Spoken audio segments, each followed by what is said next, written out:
Բարի երեկո, եթերում Art-Focus-ն է։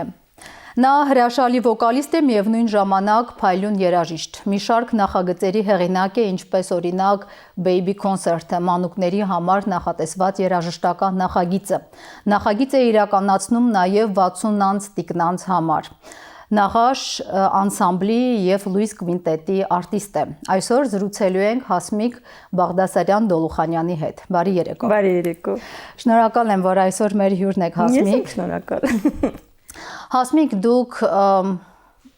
հզոր և շատ ինքնատիպ ձայն ունեք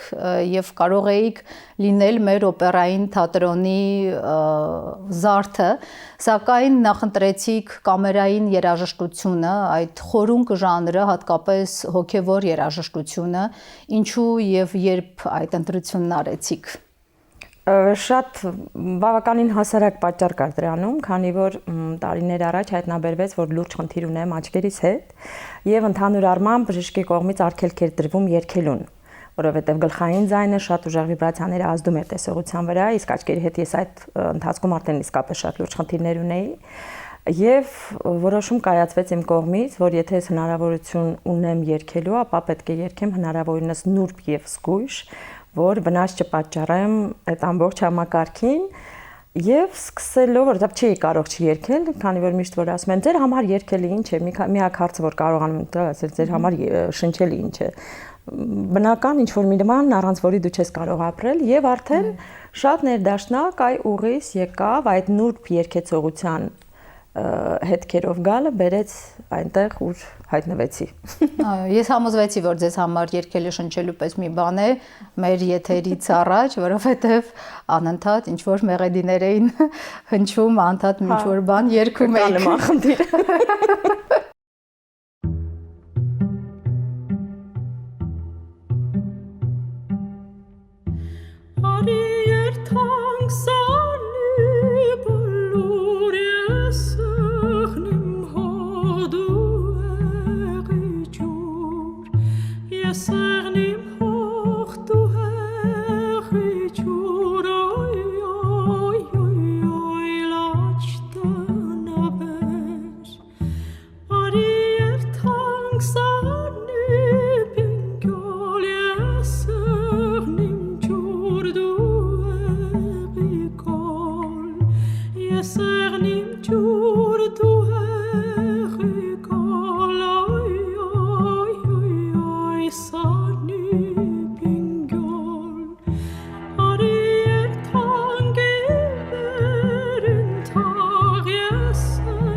Գուցե նաև վանքում, եկեղեցիում երգելու փորձառությունն է,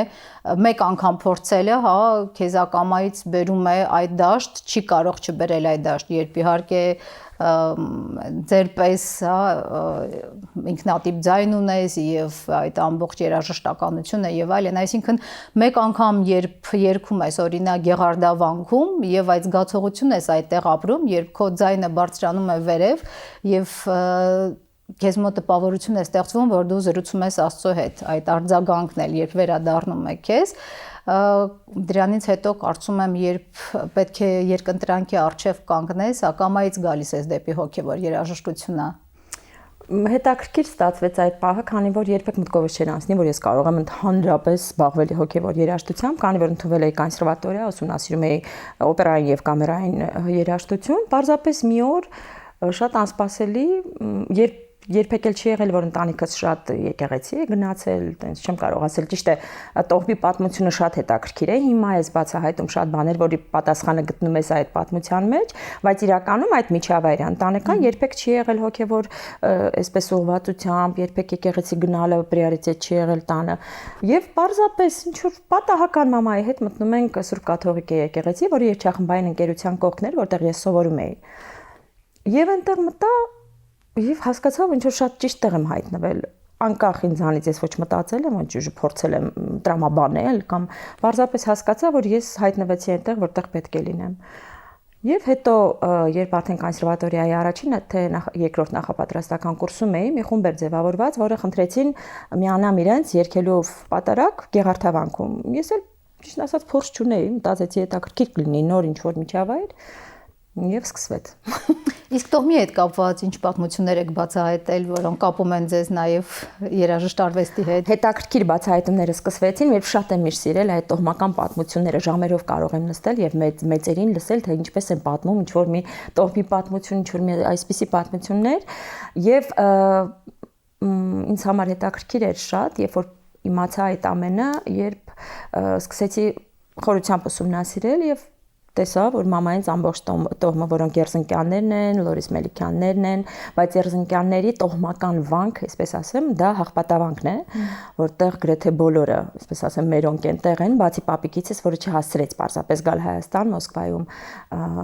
մահացավ եւ այդպես էլ մենք այստեղ չբերեցինք բայց Հաղպատի այդ կապը ինձ հետաքրքիր էր, որտեղ այնտեղ մանավանդ Լորվա կողմը հետաքրքիր պատմություններ ունի, եւ որ ում ընտանիքից ես, Քոթոլյանց ցեղից ես, այդպես մենք Քոթոլյանց ցեղից ենք եւ ինձ շատ հետաքրքիր էր այդ Քոթոլնով էր։ Եվ այդպես գնացինք, parzեցինք եւ հիմա շատ չմանրամասնեմ, բայց փաստացի Երզնկյանների ահռելի մեծ քանակ եղել են հոգեվորականներ եւ վարժապետներ։ Միշտ որ ասում են, որտեղից քեզ մեջ այդքան մանկավարժություն, ինչու է այդպիսի ձգտում, ես հասկանում եմ, որ ճանապարհը շատ հեռվից է այսպես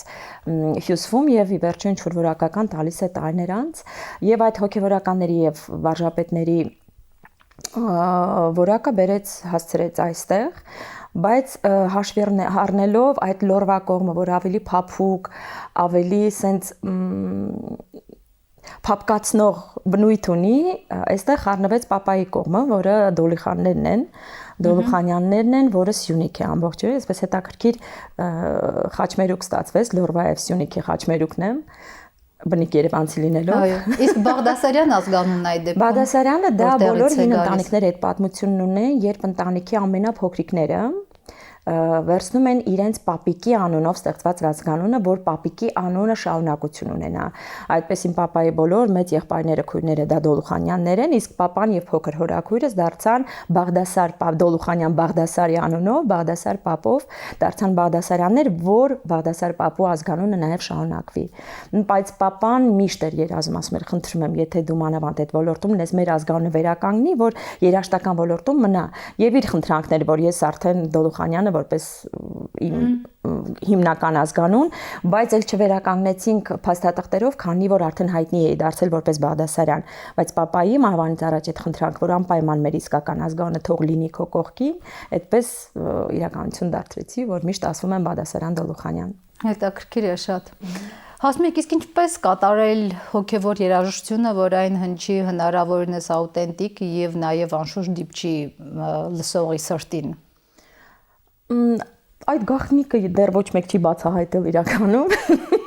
բայց մարդիկ կան, որոնց տրված է այդ իրական աղոթքի հնարավորությունը, մարդիկ կան, որոնց տրված չէ։ Ամեն մարդ ունի իր աղոթելու ձևը, բայց երբ որ դու դա բեմից ես փորձում հասցնել, մարդկանց դա արդեն մի քիչ ուրիշ վիճակի մեջ պետք է ընկնես, որին ես հասել եմ Գեղարդավանքում երգելով, եւ շատ մեծ դեր դրանում ունեցել է տարիներ առաջ, երևի մի 25 տարի առաջ, երբ նոր սկսում էի Գեղարդում երգել, Կարո Չալիկյանը, որ այն ժամանակ ինքն էր ղեկավարը երգչախմբի, եւ ձայնս լսելով ասեց Հասմիկ, ես քեզ այնքան գաղտնիքներ ունեմ ասելու Գեղարդում երգելու համար։ Եվ այդպես իմ մոտ իրական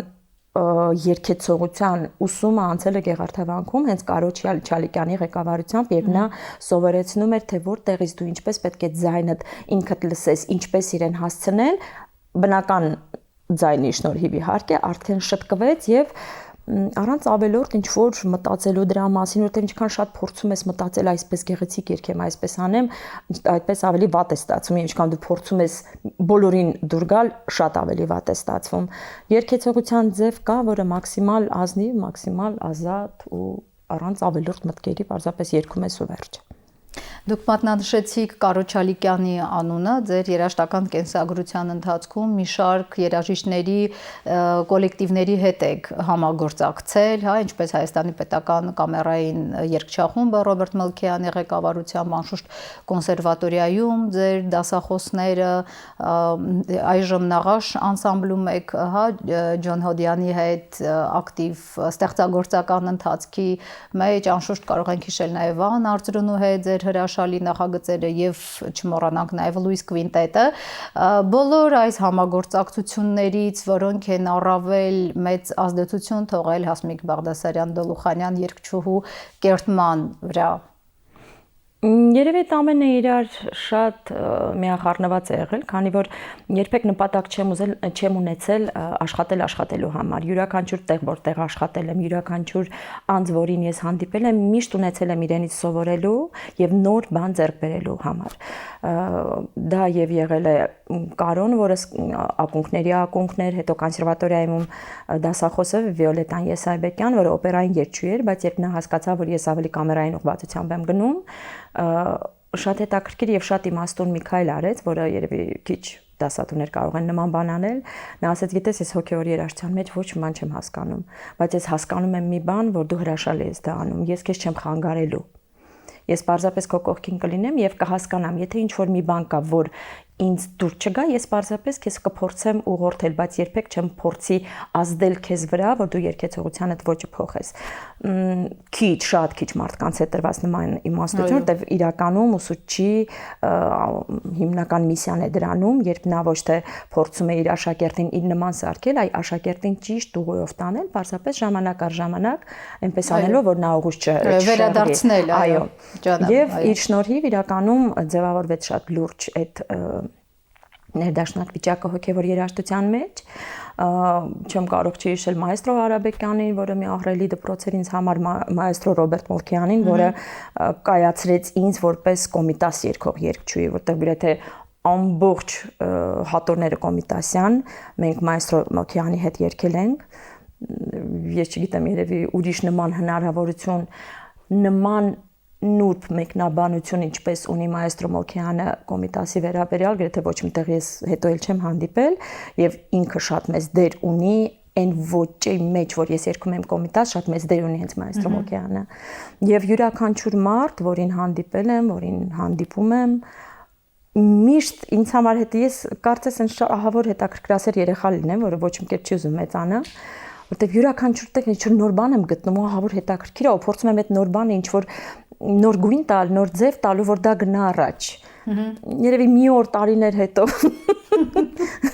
այդ process-ը կանգ առնի, չգիտեմ, բայց այս պայծրությամբ դեռ անդադար գնում է ինձ բրդում առաջ։ Այսինքն անդադար նորը փորձարկելու, նորը սովորելու, նորը գտնելու ցանկություն ունեք։ Այո, հատուկ չի հարվում, պարզապես անդադար ճանապարհից ինչ-որ մի նոր բաներ են գալու, որտեղից ես միշտ ինչ-որ մի նոր սովորելու եւ հետո փոխանցելու բան եմ գտնում։ Փոխանցելու վերաբերյալ վստահ եմ, որ մի շարք երիտասարդ երաժիշտներ, ովքեր պատրաստվում են օրինակ ընդունվել, հա, Երևանի պետական կոնսերվատորիա, շատ կցանկանային ձեզնից սովորել, սակայն դուք նախընտրեցիք աշխատել փոքրերի հետ, շատ փոքրերի հետ, 3, 4, 5 տարեկան երեխաների հետ, հա, ստեղծելով ձեր այդ արդեն կարծում եմ հանրահայտ, Հայաստանում հանրահայտ նախագիծը Baby Concert-ը, մանուկների համար համերգները, ինչու։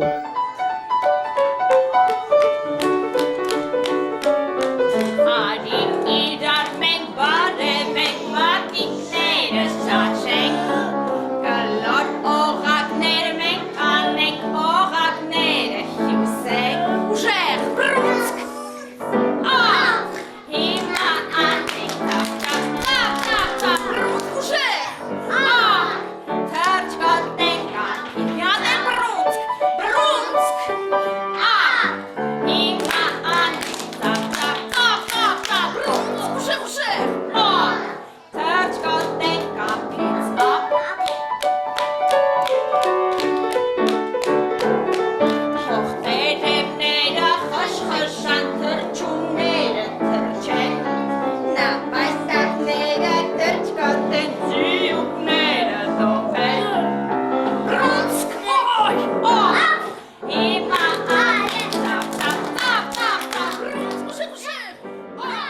ինձ համար ամենակարևորն է միշտ ակունքը։ Միշտ այդ սկզբիսկիզն է կարևոր, երբ որ դու կայացնում ես մարդուն, երբ փոքրուց դու իրեն տալիս ես այն հնարավորությունը ուղեղի զարգացման, որովհետև իմ փորձառությունն է շատ ավելի կարևոր, քանի որ ընտանիքում ամենափոքրիկն եմ եղել եւ երբեք չի պարտադրվել ինձ անել ինչ որ մի բան, լսել ինչ որ մի բան, միշտ եղել եմ շատ ազատ այդ առումով, բայց քանի որ մայրս արվեստաբան էր եւ արվեստի մասին գրքերը լավ երաժշտությունը միշտ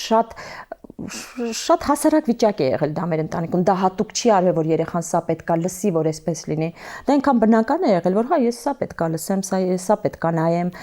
այդ դրա շնորհիվ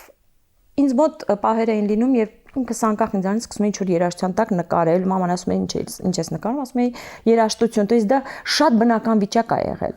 Եվ ինձ համար ամենակարևորը այն ինչ որ ինձ համար բնական է եղել, ու հիմա մենք ունենք դրա խնդիրը, քանի որ դա բնական չի հիմնականում, դա ունենալ ինչ որ մի շերտ երեխաների, որոնց ես որոշ չափով դա կարող եմ ապահովել, որի շնորհիվ իրենց ուղեղն է զարգանում։ Դա պարզապես լավ ճաշակ չի ձևավորվում, դա պարզապես այնպես չի, որ ընկեր Հասմիկի մոտ գնում են լավ երգեր երգելու, ընկեր Հասմիկի մոտ գալը դա նշանակում է, որ երեխային տալիս է տրվում է այն երաժշտությունը, այն միջավայրը, այն շփումը, որի շնորհիվ երեխայի տեսլականը շատ բաների նկատմամբ ուրիշ ձև է դառնում։ Ես իրենց միշտ ծնողներին ասում եմ, կարևոր չի ձեր երեխան ինչ մասնագիտություն կընտրի։ Մարդ, որը զբաղվում է ընդհանուր առմամբ արվեստով, փոքրուց, գիտի արտահայտվել երաժշտության միջոցով, նկարչության միջոցով, ինչ որ բան ընթերցելով, գեղեցիկը նկատելով, որը բնական վիճակ է, որը եթե չես սպանում ես ընթացքում, ժամանակակից ցավոք շատ խնդիրներով, որոնք փակում են այդ հնարավորությունը, երեխան դառնալով մեծ հասուն մասնագետ, միշտ ուրիշ է լինում իր ոլորտում, միշտ ավելի զարգացած, ավելի ճկուն ստեղծարար, այո, արագ նորոշվող իրավիճակներում, քան շատ ուրիշ բալիկները։ Լավ, դա հասկանալի է, իսկ այդ դեպքում 60 անց տիկնանց համար այդ երաժշտական նախագծերը ինչից ծնվեցին։ Շատ պարզ ծնվեցին, պարզապես առաջարկեցին։ Գուցե այսինքն տատիկներն էին գալիս այդ բալիկների խնդրում էին։ Չէ, տատիկները առանձին իրենք արդեն ուխտավոր տատիկներ էին, որոնք արդեն կայացած իրենց խումբ ունեին, իրենք միասին տարիներ շարունակ գնում էին ուխտերի տարբեր եկեղեցիներ, տարբեր վանքեր եւ այդպես իրենց մոտ գաղափար ծագեց, երբ Նոր Գեղիում բացվեց ծերապարտեզ, ես չեմ սիրում այդ ծերապարտեզ բառը, սիրում եմ ավագ սերնդի զբաղվածության կենտրոնը, որը բացվեց եւ այնտեղ որոշվեց, որ երգչախումբ պետք է լինի։ Եվ Պարզվում է դա որոշվել էր 1 տարի առաջ, ես տեղյակ չէի, եւ 1 տարի անց հետո գալիս են ասում ջան, բա երգչախումբդ գալիս է փորձեք, ասում եմ, ես երգչախումբ ունեմ, այո, ունես եւ եկան գեղեցկուհիներս եւ հասկացա, որ սա ընդհանրապես մի ուրիշ աշխարհ է, իրենց այդ կենսուրախությունը, մարդիկ պարզապես հավաքվում են իրենց ընկերությունը վայելելու, իրար հետ շփվելու, երգելու, իսկ այդ երգելու մեջ մտնում են թե շնչառական վարժություններ, թե մեր շփումը, թե այդ մի ժամը, որ մենք պարզապես վայելում ենք միմյանց, ահավոր ջեր մթնոլորտում, եւ հիմա հասկանում եմ, որ հյուրախաղերի եմ լինում, ճիշտ ասած արդեն չեմ հասկանում, ավելի շատ կարոտում եմ փոքրերի այդ աշխատանքը, թե մեծերիս եմ կարոտում, այնպես որ արդեն բավականին մի հարթակում են գտնվում կարոտելու առումով։ Մեծերը փաստորեն գիտակցում են, ելի ավելի են գիտակցում այդ շփումների, հա, այդ երաժշտության հետ շփվելու արժեքը, երաժշտության հետ շփվելու, մեկը մյուսի հետ շփվելու, իրար համար շատ հարազատ լինելու, մեկը մյուսին զանգելու, ասելու ինչպես ես լավ ես, կգաս չէ, այսօր երգելու, հա, բայց չեմ ոնց կարամ չգամ երգելու։ Լուիս Կվինտետը երկար տարիներ երգել է Հայաստանի տարբեր վանքերում, եկեղեցիներում, համերգ դահլիճներում, նաև անշուշտ արտերկրում եք մի շարք համերգներ ունեցել։ Այսօր նույնքան ակտիվ է գործում Լուիսը, թե երբեմն ձեր ժամանակը ավելի շատ տրամադրում եք նաղաշ անսամբլին։ Ճիշտ ասած ոչ, քանի որ ես հասկացա, արդեն կարող եմ ինձ այս տարիքում թույլ տալ, ընտրել երգել միայն այնտեղ, որտեղ ինձ հաճելի է։ Եվ փաստացի հիմա այն ամենահարազատ եւ ամենակարևոր սյուները իմ կյանքի, որոնք եղել են միշտ, դա Լուիս Հնգյակն է, դա նաղաշն է, դա մանկավարժությունն է փոքրիկների, որը բավականին արդեն տարիների պատմություն ունի, այն գլխավոր առաջնային սյուներն են իմ կյանքի, որոնք այդպես էլ կշարունակվեն, ինչքան որ իհարկե առաջնացված, բայց արդեն հիմնային են դրանք ինձ համար դարձել։ Յուրաքանչյուր նոր առաջարկ, յուրաքանչյուր նոր ինչ-որ համագործակցություն ինձ համար արդեն միգուցե երևի, եթե դրանից չտուժի իմ լույսը, իմ նաղաշը եւ մանկավարժությունը, միգուցե համաձայնեմ։ Եթե կտուժի, ուրեմն չեմ համաձայնի։ Որտեղ կարող ենք լույսը լսել։ Հիմնականում կարող ենք լույսը լսել այս բայդրությամբ վերջի 25 տարին Գեղարդավանքում գրեթե ամեն օր, քանի որ ունենք նման արտոնություն, ներկայացնելու հայ հոգևոր երաժշտությունը օտարերկրյա մեր հյուրերին եւ գրեթե ամեն օր, մանավանդ երբ արդեն այս ընթացքը գալիս է տուրիստական, մենք գրեթե ամեն օր Գեղարդավանքում տարբեր խմբերի համար ներկայացնում ենք հայ հոգևոր երաժշտությունը եւ համարում ենք մեծագույն պատիվ եւ մեծագույն շնորհք մեզ տրված, որովհետեւ դա չես ընկալում որպես գնում ենք պարզապես երկեցինք աշխատանք է գնանք դա իսկապես շատ լուրջ գործ ենք մեր վրա վերցրել եւ շատ խմբեր, շատ մարդիկ մինչ օրս ասում են, որ թող ինձ ներեն իհարկե բոլոր տուրիստական ուրիշ ոլորտները, բայց երևի թե այն պահը, երբ մենք Գեղարդավանքում լսեցինք հայ հոգևոր երաժշտություն, միայն այս բանի համար կպետք էր Հայաստան գալ, ասում ենք, այո, մենք մեր արեցինք։ Հասմիկ անդրադառնանք նաև նաղաշին, ինչու Ջոն Հոդյանը հավանաբար ձեզ հետ համատեղ քննարկման արդյունքում, անսամբլի համար ընտրեց հենց մեր միջնադարյան նկարիչ, տաղերգու, եկեղեցական հասարակական գործիչ, մկրտիչ Նաղաշի անունը եւ ինչու որոշեց գրել իր շատ ժամանակակից, ինքնատիպ երաժշտություն, իր ինքնատիպ ռիթմիկայով հենց Նաղաշի տաղերի հիման վրա, անշուշտ նաեւ այլ հեղինակների էլ եք անդրադառնում, այնուամենայնիվ կենտրոնական ասես Նաղաշն է։ Սկիզբը այո նաղաշով էր, տարիներ առաջ կրկին երբ առաջի անգամ Ջոնը եկել էր Հայաստան, լինելով հայ, երբեք չէր եղել Հայաստանում եւ հայերեն չի խոսում, պարզապես ընտանիքը շատ հայկական է եղել ընտանիքը, բայց ինքը արդեն շատ ավելի ամերիկանացվել է այդ ընթացքում իր ուսումով, իր ապրելավոճով, բայց միշտ ձգտել է, միշտ հետաքրքիր է եղել, թե Հայաստանը Էդ ինչ է, մի հատ գնամ տեսնեմ եւ Նարեկացի կենտրոնի տնօրենի շնորհիվ Նարեկի տարիներ առաջ մոտ երևի 20-22 տարի առաջ ինքը առաջի անգամ երբ եկավ Հայաստան, այդ պահին մենք հենց լույսով երգում էինք ինքը ասում է Գառնի, ես հիշում եմ Գեղարդ, ճիշտ ասած, երևի թե Գառնին, ճիշտ է, աստիճաններով էին բարձրանում ընտանիքով իր,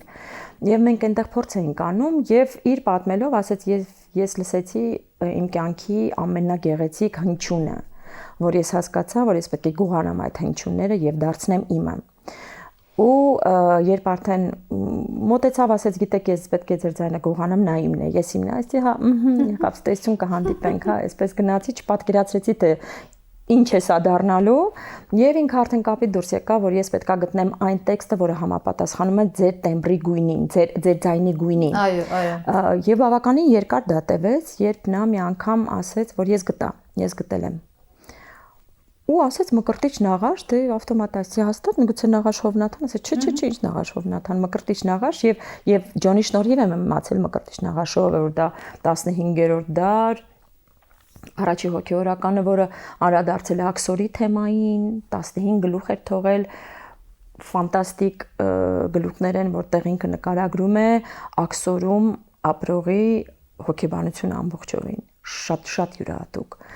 շատ հետաքրքիր էր եւ ես հասկանում եմ նաեւ հարազատ թեմա։ Այո, շատ հարազատ էր իրեն, որովհետեւ լինելով հայ, երբ որ դու այստեղ ես, դա ընդհանրապես մի քիչ ուրիշ հոգեվիճակ է ապրելու։ Բայց ես հասկացա մի բան նաեւ, որ ամբողջովին իմ ձայնը իր համար եղել է կարծես դեպի Հայաստան կարոտի մարմնացումը։ Երբ վերջապես ձայնս հանդիպել է այն տեքստին, որը իր համար դարձել է արդեն իր ստեղծագործության սկիզբը, եւ սկսվեց արդեն աշխատանքը, որը վերջնական իր տեսքը ձեռք բերեց այս կազմով, դա 3 կանացի ձայներ են, 3 ժողովրդական նվագարան եւ Ջոնը իբրև արդեն դաշնակահար, կոմպոզիտոր դաշնակահար։ Իսկ որքանով են Նաղաշի տեքստերը ընկալելի արևմտյան առասարակ այդ փիլիսոփայություն ընկալելի արևմտյան ունկնդրի համար։ Մի յուրահատուկ բան ենք անում ամեն անգամ, շատ լավ տպագրած մենք ձայնասկավառակներ ունենք, որոնք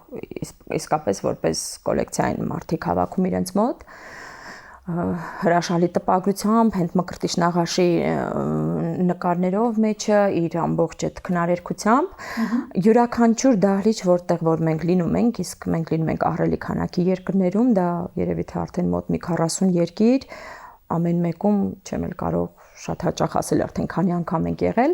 բայց յուրաքանչյուր երկրում համերգից առաջ, ամեն մի հատվածը երգելուց առաջ շատ կարճ ընթերցվում է հենց այնտեղի լեզվով, որ մարդիկ մոտավոր գաղափարն ունենան, որտեվ մանավանդ Ջոնի երաժշտությունը, մեր հոգևոր երաժշտությունը ինքը չի ճանաչում այդ հասարակ լեզվով բացատրելու կարիքը չունի։ Կա մի բանալի, որը բացում ես եւ վերջ։ Նույնը մաշտոցյան շարականները, դու ուզում ես ահռելի 2 ժամանոց ծրագիր երգի, մեկ հատ մաշտոց ես երգում, ամբողջ ուշադրությունը սևեռվում է մաշտոցի վրա։ Կոդային համակարգը իսկապես շատ ուժեղ է մեր այդ երգեցողության եւ նույնը Նաղաշի մեջ, բայց պարտադիր ընթերցվում է ու արձագանքը շատ դժվար է պատմել, թե ընդհանուր առմամբ ինչ է կատարվում։ Դրա արդյունքն է այն, որ մենք, ես չգիտեմ, արդեն քանի տարի առաջ մեզ մոտ ամբողջ ցանկը մեր համերգների գրանցված է։ Ամեն ամիս մենք ինչ-որ միտեղ արդեն մինչև 27-28 թիվը մեզ մոտ արդեն ցանկը կա մեր համերգների։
Իսկ հետաքրքիր է, մենք ինքներս առհասարակ ճանաչում ենք մեր միջնադարյան երաժշտությունը, մեր հոգևոր երաժշտությունը, նաև մեր ժողովրդական արվեստը, ձեր նկատառումով։ Անհատների շնորհիվ այո, բայց ընդհանուր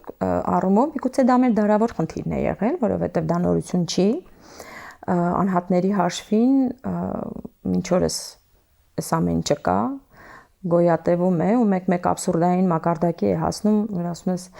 լավ, ինչի հաշվին մենք մինչև հիմա կանք, որովհետև մեր գոյությունը բոլոր տրամաբանություններին դեմ է։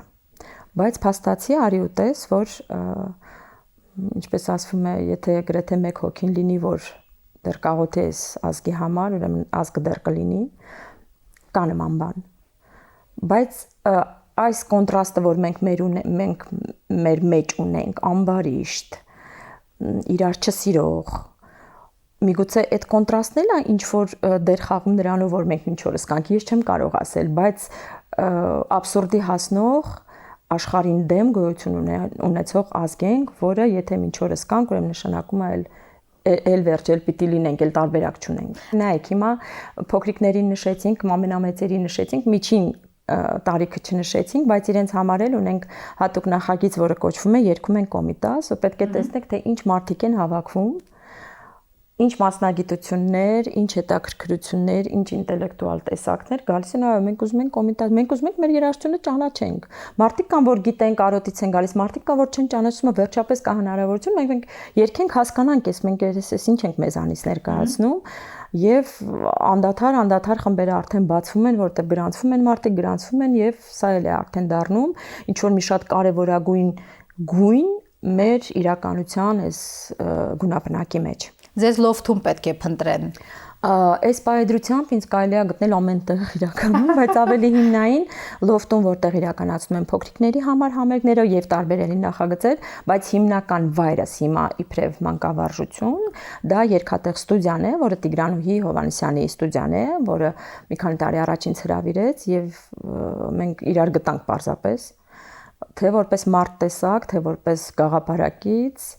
եւ արդեն միասին մենք առաջ ենք տանում բավականին լուրջ, այսպես երաժշտական նավ։ Շնորհակալություն։ Շնորհակալություն։ Հիշեցնեմ, որ այսօր զրուցում ենք երգչուհի Հասմիկ Բաղդասարյան Դոլուխանյանի հետ, այսօրվա համար այսքանը, ցտեսություն։